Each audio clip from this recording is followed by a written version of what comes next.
Shalom Bapak Ibu dan saudara-saudara semuanya, kiranya kasih karunia dan cinta Kristus selalu melindungi dan melingkupi kita semuanya. Bapak Ibu dan saudara-saudara yang terkasih, mungkin kita pernah mendengar atau membaca sebuah kalimat yang mengatakan bahwa kehidupan itu seperti layaknya roda yang berputar.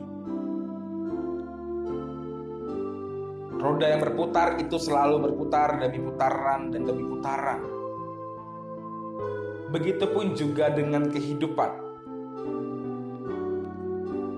Kehidupan akan selalu bergulir dari pagi hingga petang dan kembali ke pagi lagi, kembali ke petang lagi dan kembali ke pagi lagi.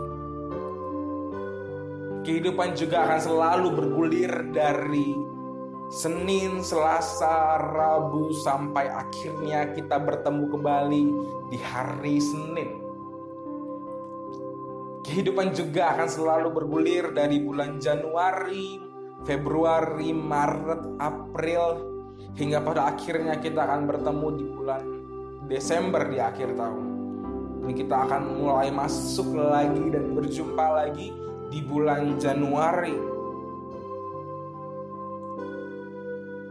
Kehidupan juga seperti layaknya roda yang berputar, yang terkadang ada di bawah, yang terkadang ada di atas.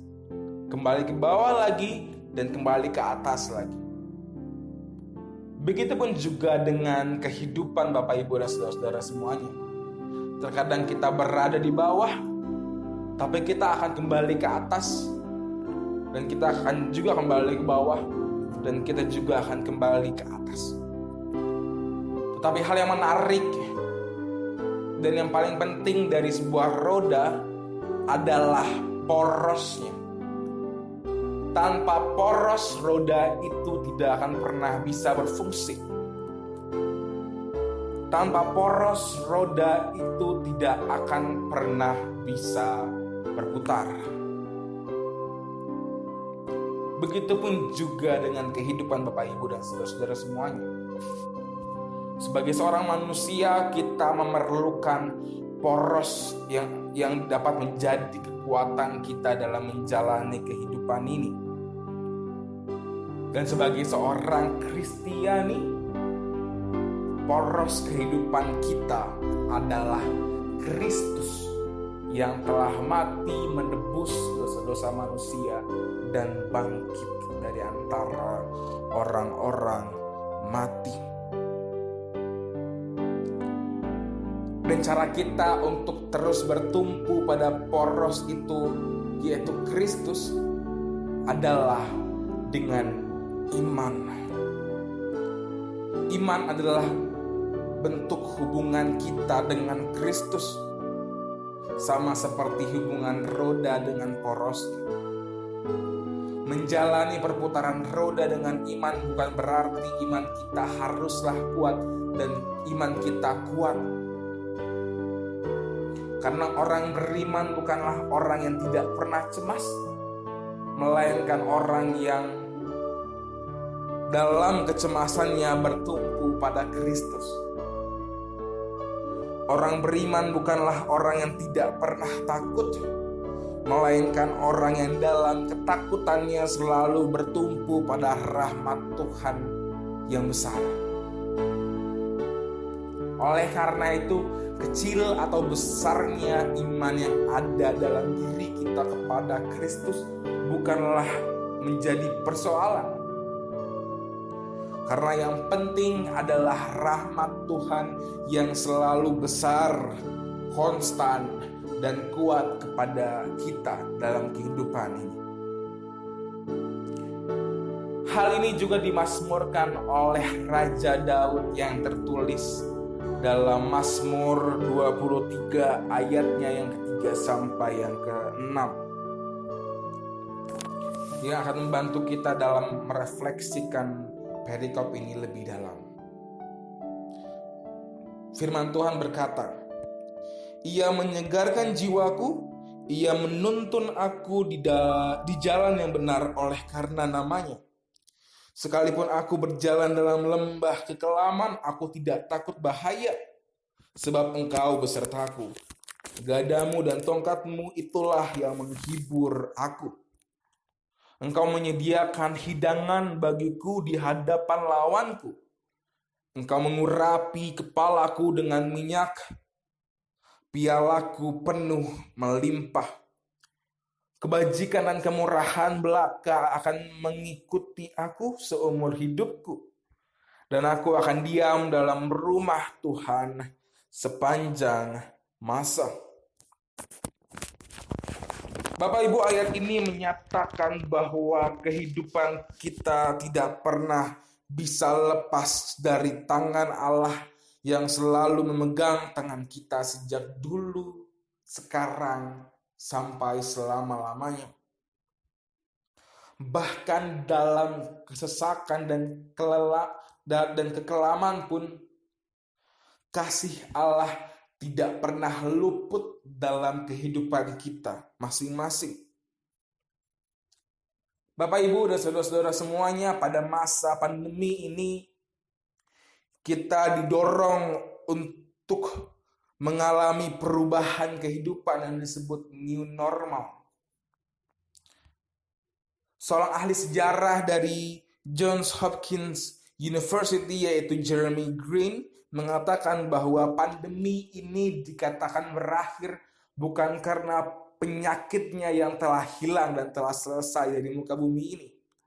Tetapi pandemi ini dapat dikatakan berakhir saat semua manusia mulai berdamai dan mulai membiasakan kehidupan di era new normal ini. Oleh karena itu penting bagi kita untuk mulai membiasakan kehidupan new normal.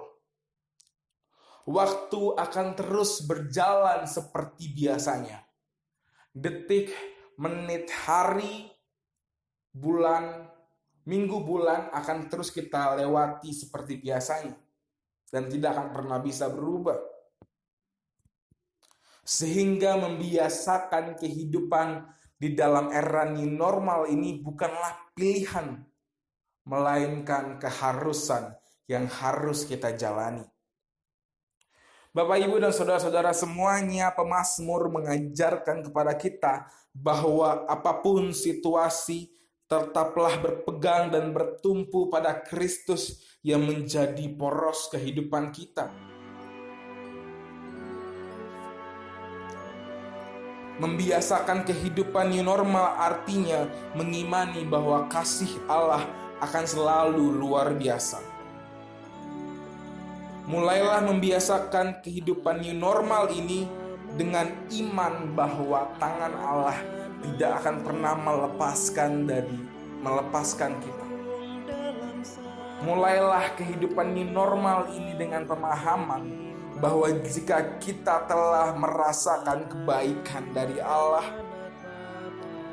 beban seberat apapun tidak membuat kita meragukan pertolongannya yang akan selalu bekerja untuk kita dari awal hingga akhir. Mengakhiri renungan kali ini, saya akan mengatakan bahwa hiduplah dengan kebiasaan yang baru di dalam new normal. Hiduplah dengan mengatakan bahwa new normal, siapa takut? Bahwa Allah akan selalu bekerja dan menuntun kita. Itulah yang membuat kita tidak takut untuk menjalani kehidupan di normal ini. Don't worry, place your trust in God. Saya persilakan Bapak, Ibu, dan saudara-saudara semua untuk bersatu di dalam doa.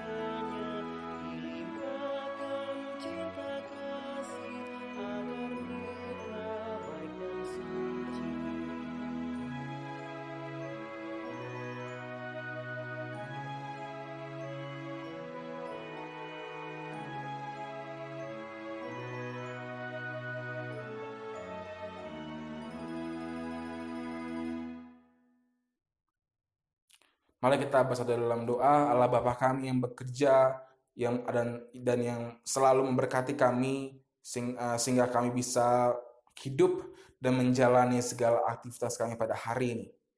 Ya Allah, kami belajar pada hari ini untuk mulai membiasakan kehidupan baru kami di era new normal ini. Kami tidak takut karena Engkau akan selalu menyertai dan membimbing kami semua. Pimpinlah pada hari ini agar apa yang kami dengarkan tidak menjadi pendengar saja, tapi kami juga lakukan dalam kehidupan kami sehari-hari. Hanya dalam nama anak-Mu Tuhan Yesus Kristus kami berdoa dan mengucap syukur. Amin.